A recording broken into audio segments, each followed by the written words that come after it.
alaikum wa rahmatullahi wa barakatuh. Wasuzote wasibye otya. Nodini Ntege once again mbankomyewo kubuuza kwena gy'osinzira okutulaba.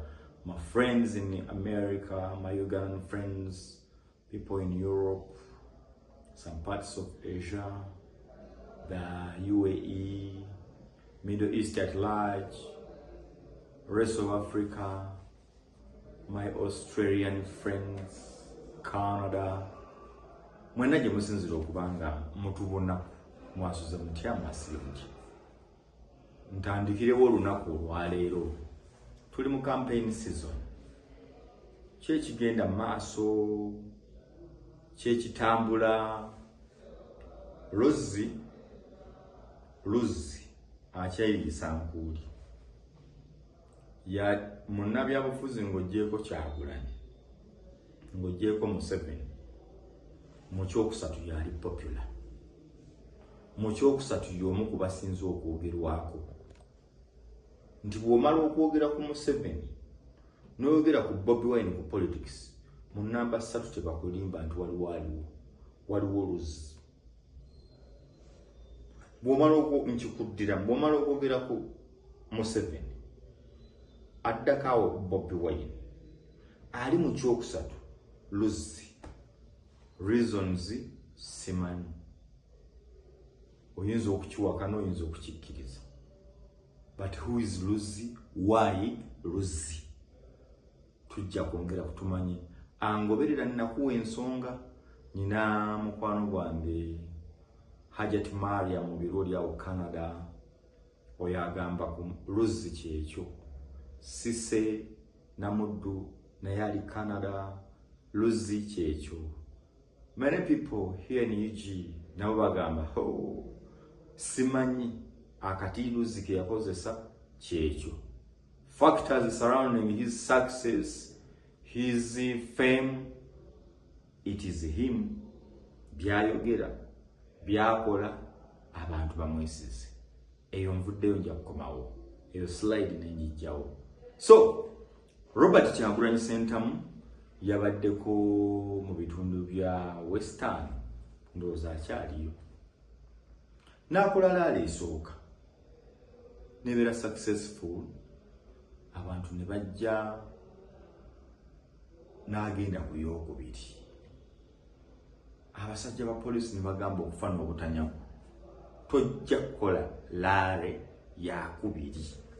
Tojja kugendayo, tojja kukola ki? Gye byaggweredde kulwanagana. Tugenda. Tuminga Nurudini atunulira ebyobufuzi ne campaign. Ndowooza it was a mistake from police okulemesa Bobi Wine. Nawulidde omukulu Robert Kyagulanyi Ssentamu avaayo ng'awanjagira omukulu Justice Byabakama aveeyo. Aveeyo. Amu protection aveeyo.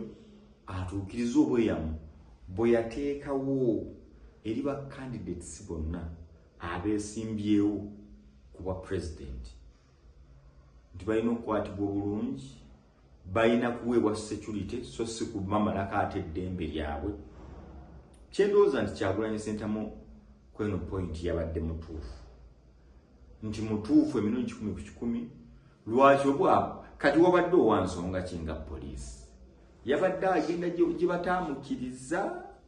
Yabadde agenda mu kifo nga talina meant kugendayo because mu campaign nga zigenda okutandika. Electoral Commission eyita ba candidates bonna. Either n'oweereza agent wo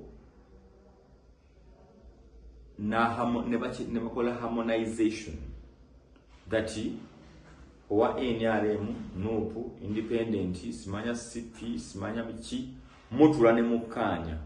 Ojja kuyita Mbale, onajja kuba Fort Poto nga 8, onaabere Katapwi, gobere Masaka, nzate mbere Kawempe, gobere Nakawa. Kali ne mujjaga mukole ennaku ezo paka campaign bizibwa tugize nzanga 13, sijjukira date ulizo 12 awo. Kati lwaki omuntu atuuka okugenda jakiriziddwa okugenda? gwe novaayo n'ogamba ate togenda. Why? Kikolwa kya butiitiizi. If Yoweri Kaguta Museveni akampeininga buli gy'ayagala n'agendayo ne tutawulira kintu kyonna, why Bobi Wine wamugana okuyita ku main n'akikkiriza, n'omugaana by'oyagala n'agamba nja kuyita ebbali gye mwagala nsobole okutuuka gye mwagala ntuuke, n'ayitayo. Kati atuuse agenda Mbarara gw'omugamba togenda, ate gwamugamba teweesimbyewo, gwe poliisi. Naye nga nze ne bannanga abatono abatunulira ebyobufuzi bino, factors ziri bbiri. Esooka, poliisi eyinza okugamba Bobi Wine akuba atya campaign mu district President Museveni muteekebwako nti gy'ava nga kijja kitiiryo jjoogo. Naye ate Museveni agenda Gombo n'akuba campaign. Bulungi abantu ne bakola bati. Fairground kiriza Bobi Wine ajje Mbarara akube campaign. Gwolabo batayinaayo bantu ba ayinayo abawagizi batayinaayo. In turn, police resistance gyatadde ku Bobi Wine yamaliriza bannambalala bamwesunzu. Gwolabo batayinaayo bantu ba ayinayo abawagizi batayinaayo. In turn, police resistance gyatadde ku Bobi Wine yamaliriza bannambalala bamwesunzu okufa. Oluusi batandifunye. Yamaliriza abanyambarara, abanyabuzaale n'abanyamikago ab'omu kitundu ekyo mukazi owa bagamba wano ffe wetwagala okufa. Because tuli mu nsi gye tugamba nti 70% of the population eri below 35 years. Bino ebigambo bumanyize mbanyogera nkuwa kirala, sikola common mistakes. Waliwo common mistake ekolebwa nti 75% of Ugandans bavubuka, si kituufu. Kiri nti 75% of Ugandans bali below the age of 35. Kitegeeza n'omwezi ogumu mwali, n'ow'emyezi 5 mwali. Question, abavubuka batwalako kyenkana ki? So kigamba we have a youthful population. Kakati necha y'omuvubuka yeeyisa atya? Kinyumu, binu, nsindikagano. Buli lw'oteekawo ebintu ebyo lazima unless ng'oggyeyo emmundu oba oyita buyisi bavubuka kujja kulaale kweyagala. Kinyumu ate ky'otayagala. Kakati poliisi bakubuuza wakoze service eri mukamaawo oba wamukoze disservice? Police again, wakoze service eri Museveni oba wakoze disservice eri Museveni? Because your actions enticed, attracted the masses to come and witness. The person go blocking. Why are you blocking him? Why do you allow him to stage his rallies, to speak to the public in Mubende Mitiana, in Busia, but you block him to campaign in Mbarara? You want to paint a picture that Mbarara has more votes than any other place in Uganda? The answer is no. Mbarara is not number 1. Mbarara is not number 2. When it comes to districts with most votes The reason behind it may be you guys, you wanted to paint a picture that you cannot enjoy freedom in Mbarara, where I think it was a wrong move to the movement side. Chabalazemu ebituli mu kirowoozo ekyo tu abatunuliza abalala bagamba, because President Museveni this time around and his team, the think tank, bagamba police yali ekolagana ne bannabyabufuzi. One, ng'oli owa politician aswana okugamba police jangu nkwate abantu bansaasirireko, because bangi bafuniddeko political capital.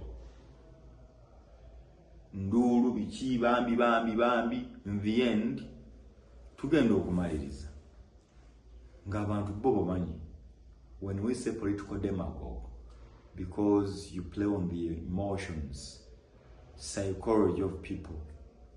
They just get aroused by your words, actions, and what have you. So in the end, you weigh them in the box to tick your name, to tick your party. Kati bwoba toli mubazi mutuufu tobibala. Campaigns ziba zatandika tugeze nga 29th, 29th, was it September? Yes, I guess yes. 29th September of 2025 until maybe, I think, 12th January.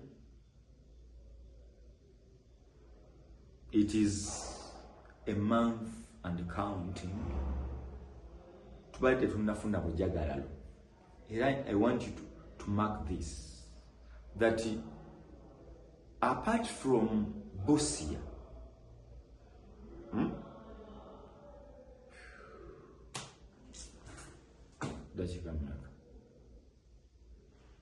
yes, apart from Busia, where Bobi Wine went, nafuna a mammoth, abajja ne bagamba kiri wano tekirakwangako. Ebifo ebirala abadde afuna abantu nga bangi naye nga biri manage bakola laaleye n'abulira abantu bigambo bye ne babiwuliriza ne baddeeka. Aba abyogera eri Museveni n'agenda ezombo n'akuba naye namenya, n'ayogera eno n'ayogera eri. Internet ne yeesalirawo, TV na radio and newspapers ne zisalawo and internet. Who is who? Kakati Nabbanja yasooka okukola ensobi eyo, tojja kujja Kakumiro, tekisoboka, ojjayo ng'ani, eno tebakwagala. Nabbanja witnessed her own people nga bamuyitako bagoberera Bobi Wine. Why? Bamuyitako bagoberera Bobi Wine. Why? The actions ziwakozesa ku Bobi Wine. Resistance amaanyi. Abantu bali bwe batyo, they are magnetic. Bw'oteeka ku muntu amaanyi, bo banga bw'ogamba mujje mumulabeko. Come and enjoy. Come and sympathize with this fellow. In the end, you lose. Because this is a popular vote. Biggest numbers is the winner. Bw'oteeka amaanyi ku Bobi Wine, ky'omuleetera tokimanyi. Awo waakwagala kati. Essaawa eno kye baamukoze embalala abula bakubira ku ssimu abagulireyo kasoda. Because abadde amawulire gakomaawo. Ngera buli omu agamba, naye kampeyini gye ziri oba teziriiyo. Ebigenda mu maaso bye bitya. Kati police nga bwe gambye bagimma ssente. In Uganda, it is like electoral commission. N'ogigamba okusinziira bwe tulabye, parliament ejja kutuulanga eronde. Aba electoral commission abasinga basaba emirimu ewalala. Why? Budget bagirindira emyaka 5 eri serious. National elections. Budget efuluma ng'esukka obuwumbi 10,000 electoral commission. Figure siri exact. Niye buba buwumbi obuwumbi nge electoral commission kugula bululu, kutegeka, simanya mapping, simanya civic education, simanya biki. Ezo sente abantu bafuna allowance atali wa bulijjo. Ababiromo ne babba ne bagenda ne beeyagala. That is electoral commission. Kati singa olunaku lukya n'olinnya mu mbeera nti emyaka 5 teri kutegeka kulonda, electoral commission eyinza okusirika naye tesanyuka, because emirimu gyabwe oba ogirinnyeemu n'okufuna kwabwe oba okukendeezezza nnyo. Kati polisiya eya Uganda, the past 20 years, kankoze 20 years eziri serious, ebadde reinforcinga,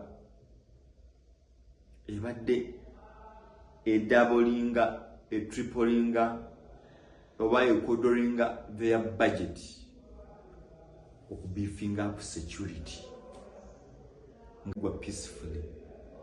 Oli nakuba campaign n'atambula n'agenda Emityana, n'atambula n'agenda Ekiboga, n'ava e Mubende, n'ava Luddawa, n'atuuka gy'alaga nga campaign ewedde, ng'agoberedde amateeko kujja kagamenye. Kiyamba ki? Kikendeeza obuvuyo, kikendeeza insecurity, kikendeeza violence. Omuntu ate agenda kwegugumbira. Era abantu bajje bakuba embuutu zaabwe nga batuuka mu kisaawe. Bwe bafunye abantu ne babafuna. Bwe batabafunye ne basaba olw'enkya babafune. Munyagwa kye kimu, Nandala Mafabi kye kimu, Mabirizi, mpiseekaawo muganda wange omu Kasibante mulabye Mbaale. Omusajja atunga ali kaali, enkuba omanye etonnya Mbaale nga tekya. Olunaku olw'Essande zibadde nga 9 awo. Muyiseeka osanga 10 nga kuba akadodde okufa ng'enkuba emukubye naye ng'abantu abanyumiza Kasibante. Ye Robert ayagala bwa president. Kati people want to enjoy that freedom. Ne Museveni ja enjoying. But mind you, mark this, not this.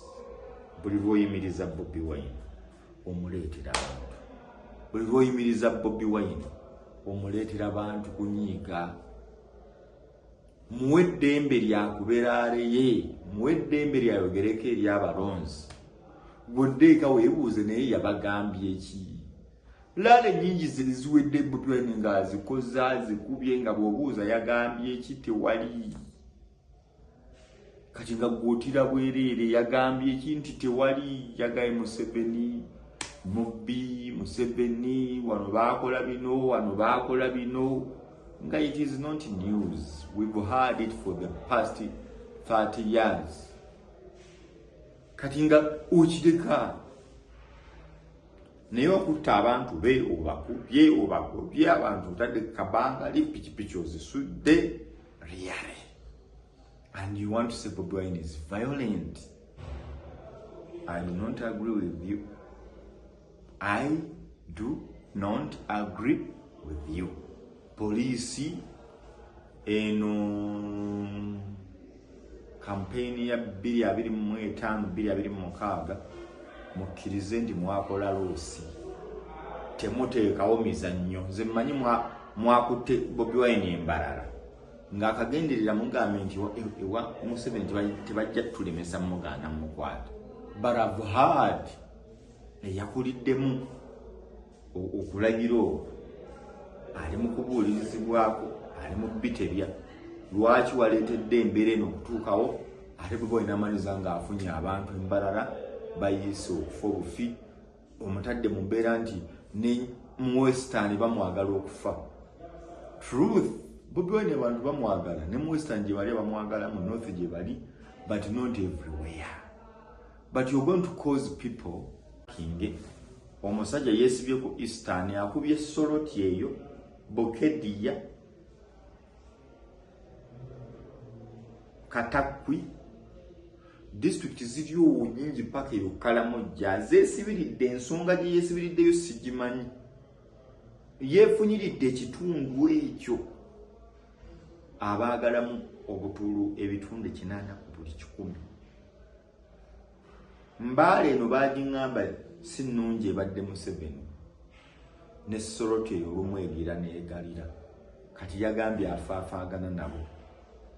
Embale NRM tebadde ŋŋanzi ng'era research on ground eri ku beesimbawo n'abagitwala nti ogera ne weesanga nakozeyo research ne babuuza buzibu ki mukama wammwe ng'akalulu bakamuwujja bubye Embale nenjogerako n'omukyalo omu kati ye mobilizer ndoza ye national mobilizer not national ye district mobilizer head mobilization team Mbale omukyala bamuyita Amisa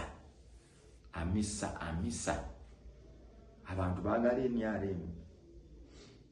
baagala NRM bwe bajagala bagisussa mukyala Amisa oyo noza alina ekizimbe ku Tororo Road yakwata ekizimbe ky'ennyumba y'ennamba n'agigabira Museveni akoleremu emirimu gya NRM era namubuuzizaako ne mugamba nti waha nti bw'alivaawo nga njikwasa muhoozi nti kiki nti nze NRM ndi musaayi ne mugane naŋŋamba omulimu lububaamu era ebikonokono olumu bibeeramu naye ng'omukyala Amisa ow'Embale eyakwata abeera mu yero mokka ne mubuuzabuuza naŋŋamba kati nasobola okuzimba ennyumba mu kibuga wakati eky'Embale nina akeedi nina amaka nina bizinesi zitambula mu gavumenti eno ey'NRM nanga kati oyagala Museveni mukyawe yankola ki ne mugamba gwe abantu abakwetoolodde tobalabanga babonaabona nga kyetaaga okubaako Museveni byatereza naŋŋamba okutereza kubaawo mukyala Amisa yayogera naye bw'oyise mu Mbale ogirabye eri wantingi abuuza nze Mbale bw'olabye nga ye district gy'ogamba nti eri bubi olabye ku site yaffe ne mugani baagamba nga kyabanga kiriini nga kikonaŋŋamba kikebereko. We have one of the richest cities in Uganda. So ye ng'omukyala Amisa naŋŋamba akubiriza bannambale bonna bongera okuwagira President Museveni bongera okujjumbira abamu ku batwala NRM naye namugambye baŋŋambye olumu abantu bemuwa kaadi mu NRM MP mu bifo ku mitendera egy'enjawulo baawo mukyala Amisa yayogera naye bw'oyise mu Mbale ogirabye eri wantingi abuuza nze Mbale bw'olabye nga ye district gy'ogamba nti eri bubi olabye ku site yaffe ne mugani baagamba nga kyabanga kiriini nga kikonaŋŋamba kikebereko. We have one of the richest cities in Uganda. So ye ng'omukyala Amisa naŋŋamba akubiriza bannambale bonna bongera okuwagira President Museveni bongera okujjumbira abamu ku batwala NRM naye namugambe bangambe olumu abantu bemuwa kaadi mu NRM MP mu bifo ebye ku mitendera egy'enjawulo oluusi tebabeera ba favorite obuzibu buba kuki n'agamba nze ogwange gwa kukunga abantu kulonda Museveni kukunga abantu kulonda bantu ba NRM agaba kaadi si ye just ye ekintu kyekimuli ku mutima Museveni abamanya misa embale mumukubireko mumubuuze bye yaŋŋambye naye be nabuuzizaako abeetooloddeko ne baŋŋamba oyo mu mobilization embale NRM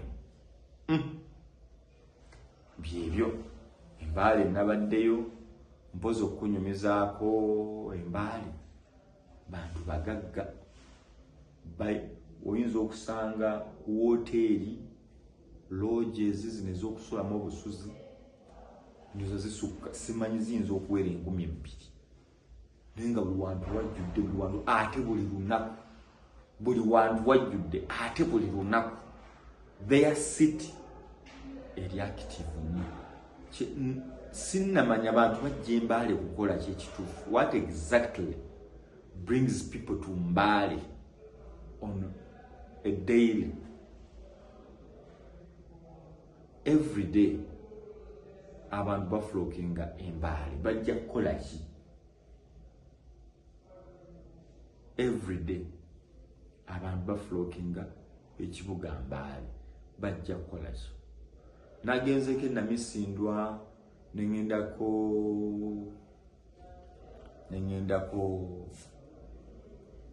ebuduuda nayiseko ebudaka nalabe bantu balima bulungi commercial balinamu ku nte balima omuceere kasoli balima bulungi bove budaka road district ate yedda ku bo banafu mbayiseeko awo bayitawo wano ebusembatya awo yo district yebuteme ebusembatya all district eri awo mbalabye bo tebeegomba beetaaga okuzuukusa era nawulira gavumenti ina program gye bayita rural electrification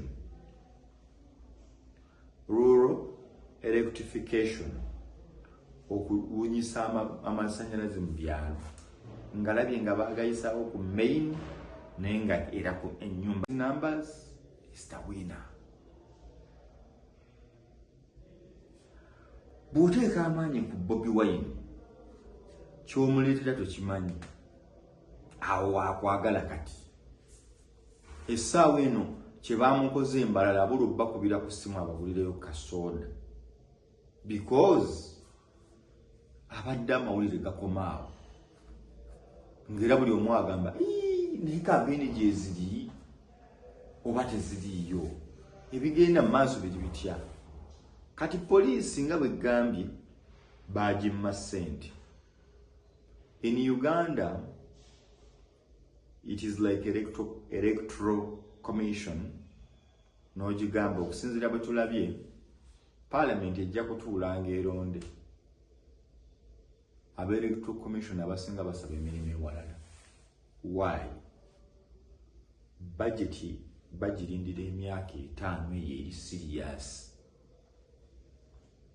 National elections budget efulumanga esukka obuwumbi 10 electoral commission figure siri exact niye buba buwumbi obutabali obuwumbi nge electoral commission kugula bululu kutegeka simanya mapping simanya civic education simanya biki ezo sente abantu bafuna allowance atali wa bulijjo ababbiromo ne babba ne bagenda ne beeyagala. That is electoral commission. Kati singa olunaku lukya n'olinnya mu mbeera nti emyaka 5 teri kutegeka kulonda electoral commission eyinza okusirika naye tesanyuka because emirimu gyabwe oba ogirinnyeemu n'okufuna kwabwe oba okukendeezezza nnyo kati polisi eya Uganda the past 20 years kankoze 20 years ziri serious ebadde reinforcinga ebadde doublinga triplinga oba equadringa their budget okubeefinga up security nga abantu babula n'okugula ebifo okutambulira kuba candidates banteekeko bannange banteekeko why guba mudido why kuba kufuna kati bituuka mu bakulu IGP ne banne commissioners awo kati nga sente za kugula bintu ono tiya gas ono kikijjukira buli omu afisiza ku mulimu gwe Uganda. Polisi yali eri awo ne bagitebuka ne bakizuula nti campaign zisobola okugwa. Do not agree with you. Polisi eno campaign ya 2025-2026 mukkirize ndi mwakola loosi temuteekawo mizannyo nze mmanyi mwakutte Bobi Wine embalala ng'akagenderera mugambe nti ewa Museveni tebajja tulemesa mugaana mukwata but I've heard eyakuliddemu okulagiro ali mu kubuulirizibwako ali mu bitebya lwaki waleetedde embeera eno okutuukawo ate Bobi Wine amaliza ng'afunye abantu embalala bayise okufa obufi omutadde mu mbeera nti ne mu Western bamwagala okufa. Truth, Bobi Wine abantu bamwagala ne mu Western gye bali bamwagala mu North gye bali but not everywhere. But you're going to cause people bitakwata kuba je because I've seen ndabye Bobi Wine park abantu nga 6 nga balina singa wamugaana. What if you blocked him apart? Gwegenda ku TikTok oba weerotekemu Bobi Wine ni apart oba park abantu abayinanga bina nga byali n'omu 2 3 bina singa wamugaana apart okukuba lare era jafuna omutwalo gw'abantu. So oleetera abantu okunyiiga oleetera abantu okusituka obusungu nebaga lwaki kino kibeerawo. It happens. Lwaki kibeerawo kakati olina okumanya are you doing good to Museveni or you're doing good to Bobi Wine. Waliwo yaŋŋamba nti poliisi olumu ewagira opposition mwe nga temukimanyi nga banyigirizibwa oluusi enfuna yaabwe y'omusaala oluusi ensula gye basulamu oli n'agamba nze kampike nyongere okunyiiza abantu mbongereko obusungu kirowoozeeko guwa poliisi akola ekyo kirowoozeeko budget teriiwo sente zaagaana. But I'm sure the last 2 weeks poliisi erina oyagala toyagala by January erina okuteekawoko ku mbeera erina okwetagayo kasente non necessarily nti bali banaba bakoze effujjo naye nkubuulira effujjo lyokolayo Bobi Wine yalifunamu kubanga ye togenda mukwata naye ate ogenda kunyiiza abantu emitima ojja kulozesa abantu naye ndowooza amutya kyova olaba amukwata naye ng'ate abadde tamukwata nga bitambudde bulungi. Museveni ali Soroti Bobi Wine Zombo Museveni ali Maracha Bobi Wine ali Yiganga bitambula bulungi mpakyakulabirako nga tutambudde tuvudde waabo byalo nga labye nga bagayisaawo ku main naye nga era ku ennyumba abantu tebagalina kozi gye balina erina okutumibwa mu lwaki tebalina masannyalaze gabatuuka. Rural electrification akwata ku bitundu byawo okusemba tyawo disitulikiti erinnya lidduse mutu mugimanyi mukirowoozeeko abantu abafuna amasannyalaze mbalabye si bakozi nnyo compared ku budaka balimi balungi. Nalabye gundi industrial park ey'Embale ng'ogiyingira awo yaweeka Monkoli yaddala ndabye factory ziyinza okuba zizukka mu 3 yaddala. Ndabye bakola empapula, bakola amazzi, bakola ebintu bingi byendabye bingi ebyuma. Mbale tesaaga visitingako Mbale ogipimeko gye bakuzaala ojja kakasa visit Mbale tojulirira kubeera Kampala ng'oli Mbale. Mpoze saalabyeyo bantu balungi mbaddeko Mbale teri abantu abalungi bano saabalabye si mu bubi misana mbalaba naye lwaki sibasibulira wamu kambaleke tukwatagana olundi ku WhatsApp kweri enamba weeri awo ojja kuba ogiraba. WhatsApp me, talk to me, comment, but you comment responsibly. Comment, advise, contribute, do not abuse. Remember, this is my opinion. You have yours. Assalamu alaikum warahmatullahi wabarakatuh. Kambaleke tukwatagana ate olundi.